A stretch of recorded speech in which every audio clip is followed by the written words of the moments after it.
របៀបដុតមាន់ចាគឺថ្ងៃនេះគឺខ្ញុំមកដុតមាន់ជាមួយនឹងកូកាហើយនឹងស្ពៃបូកូ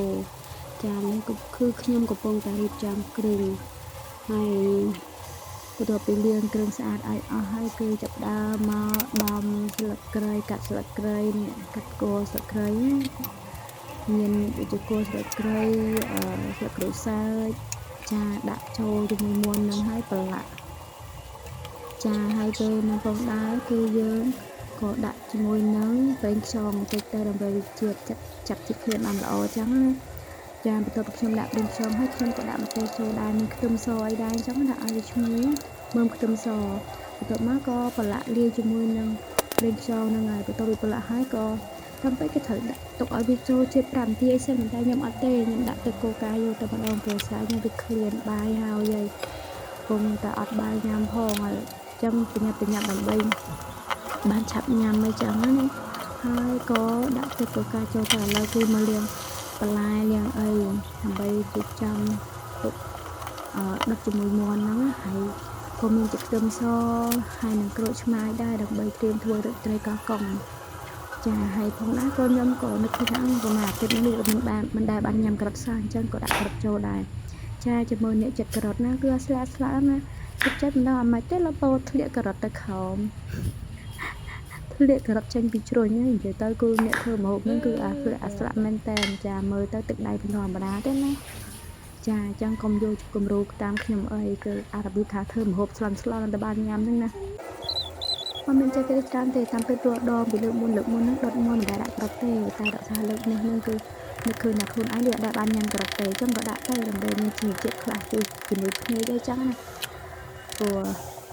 ខាងញ៉ាំរត់យូរហើយដែរឥឡូវក៏មកមើលមាន់របស់យើងដឹក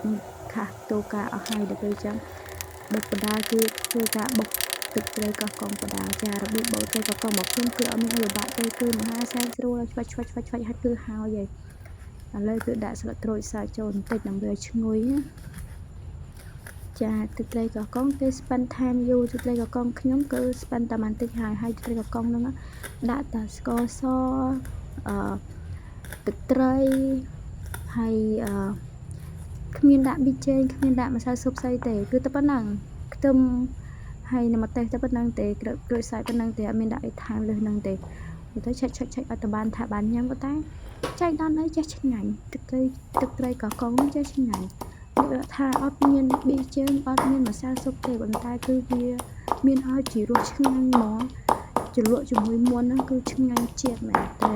ព្រោះខ្ញុំបញ្ចូលសលេងហ្នឹងក៏ខ្ញុំរត់ទឹកមាត់ទៀតដែរគឺចង់ញ៉ាំទៀតហើយម្ហូបខ្ញុំនេះគឺថាម្ហូបស្លន់ណាដុតមាន់បែបស្លន់ចាគឺធ្វើឲ្យទៅហើយទេចាអង្គុយបុកហ្នឹងគឺបុកយ៉ាងចំណាយពេលអាចថា2-3នាទីដែរណាព្រោះឲ្យវាម៉ត់ចឹងជាមួយនឹងក្រូចសើចគល់ស្អីទុំដាក់ក្រូចសើចក្រោយដល់ពេលចឹងទៅម្ហូបស្លន់មែនណាលាក់ពេញហ្នឹងបងអូនបើសិនជាបងអូនមើលឲ្យកុំសើចអីណាព្រោះសារតែធ្វើមិនទេគឺខ្ញុំវាស្លាក់ហ្នឹងចាហ្នឹងគឺខ្ញុំដាក់ទឹកត្រីចូលហើយទឹកត្រីហ្នឹងវាអស់ទៀតវាបានតែប៉ុណ្ណឹងហើយទៅក៏គេថាអើយដឹងអ្វីអមាទេមិនដឹងទៅញ៉ាំកើតឬក៏អត់ចឹងណាប៉ុន្តែចៃដន្យអីវាចេះឆ្ងាញ់បងអូនឆ្ងាញ់ហ្មងឥឡូវគឺចាប់ដើមច្បាច់ក្រូចដាក់ហើយសំខាន់ក៏បិទនឹងហាន់ក្រូចនឹងវាមិនចង់ទៅមុខទេឡើងក្រូចឡើងបែកទឹកខ្ចាយពេញនឹងហើយឡើងកពីតក្រូចអស់ហើយនិយាយទៅថាធ្លាក់ស្លាក់ណា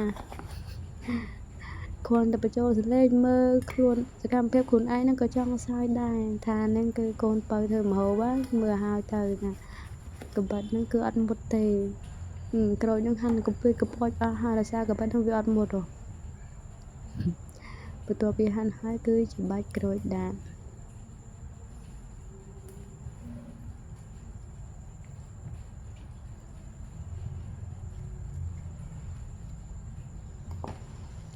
ពេលរងត្រង់រៀងទៅពេកពេលចឹងដកនេះឲ្យគេហៅរេនឹងទុកមក10សិន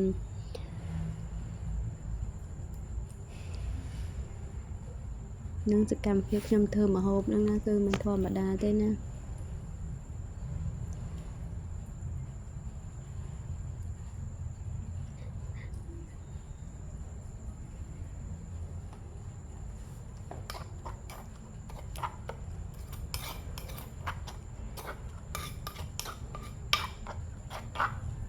ពេលហើយទៅក៏ភ្លក់មើលទៅឃើញថាឆ្ងាញ់គ្រាន់បើតំណងអីចឹងទៅប៉ុន្តែមកដឹងជាអាម៉េចទេអត់ទាន់ត្រូវចិត្តទេឃើញក្រូចនឹងវានៅសល់ថាទុកក្រូចនឹងធ្វើអីស្ដាយក្រូចទេពេលអញ្ចឹងក៏ចាំការក្រូចនឹងប្រហើយហ្មងទៅជាទុកទៅជាស្អីគឺថាជូរខ្លាំងក៏ជូរទៅមិនដែលមានណាគឺវារសជាតិដិតឆ្ងាញ់ណាចាបងអូនបើធ្វើម្ហូបកុំធ្វើស្លន់បែបខ្ញុំធ្វើម្ហូបបែបស្លន់ឆាប់បានញ៉ាំព្រោះដោយសារតែពោះនឹងវាឃ្លានហើយ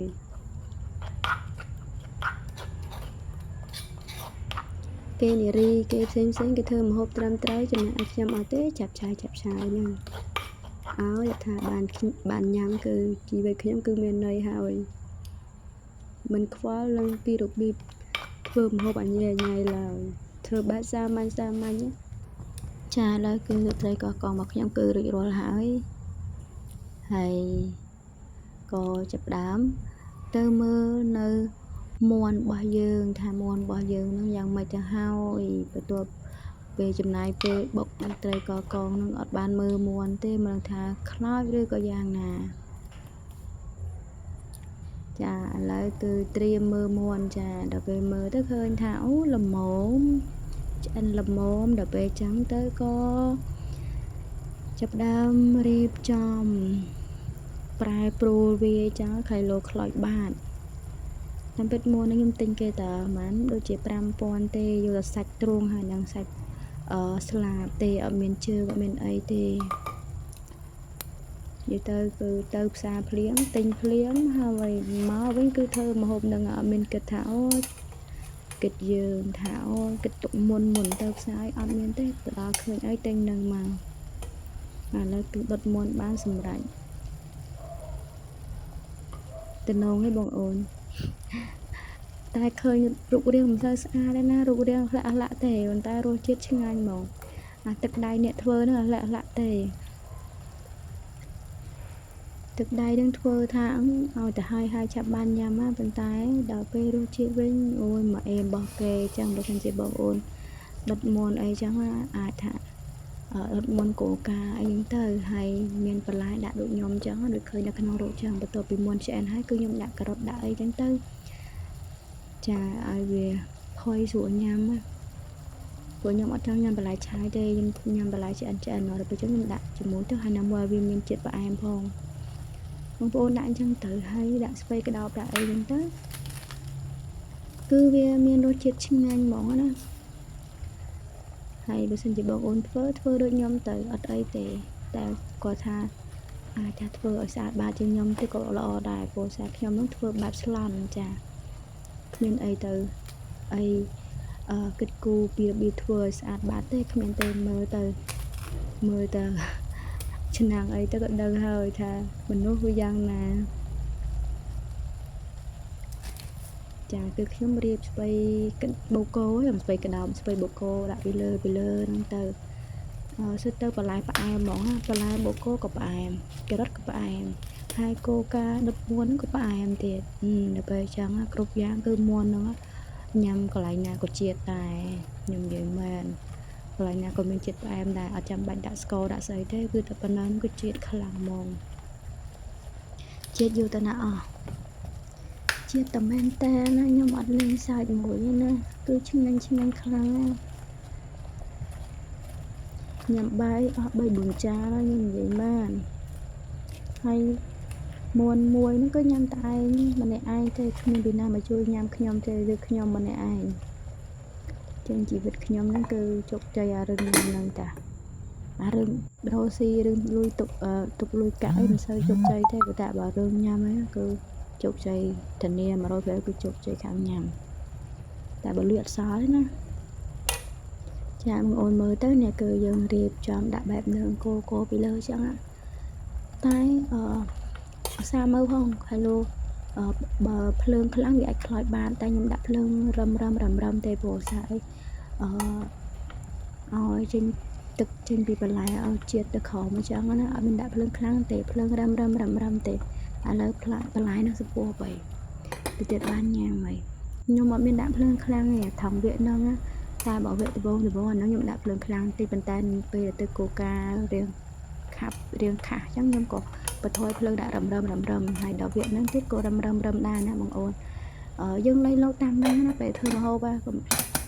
ពួកខ្ញុំអត់សូវចេះប្រាប់អារបៀបធ្វើទេពួកខ្ញុំចេះតែឆិនឆាយ